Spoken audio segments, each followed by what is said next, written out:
Οι Αζέροι έχουν ανεβάσει ποδοσφαιριστές στην περιοχή του Χιώτη με τον Γκούμπεϊ να εκτελεί απευθείας το κάρι μπάλα.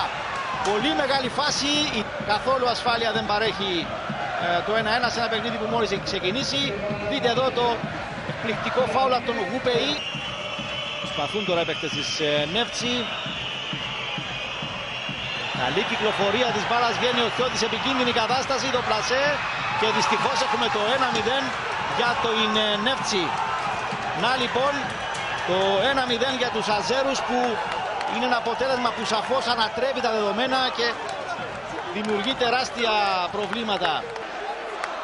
Η άμυνα του ΑΠΟΕΛ που έδειξε και σε προηγούμενες φάσεις, δείτε εδώ το κενό, το πλασέ που γίνεται, η μπάλα παίρνει πορεία προς τα δίχτυα. Νομίζω πως ο Σαντίκοφ είναι αυτός που την σπρώχνει, που αγγίζει τελευταίος, θέλοντας να καταλευτούν και να που φαίνεται να προκύπτουν στην άμυνα.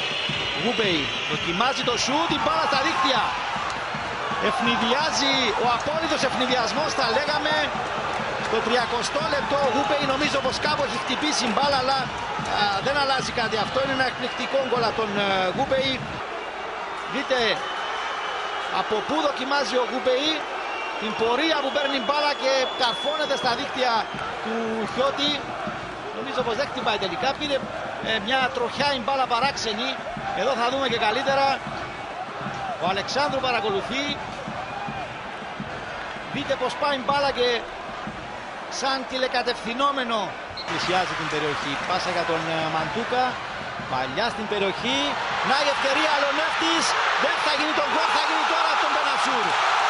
Ό,τι χρειαζόταν το ΑΠΟΕΛ, έστω και σε ένα χρονικό σημείο που δεν είχε καλή παρουσία στο παιχνίδι.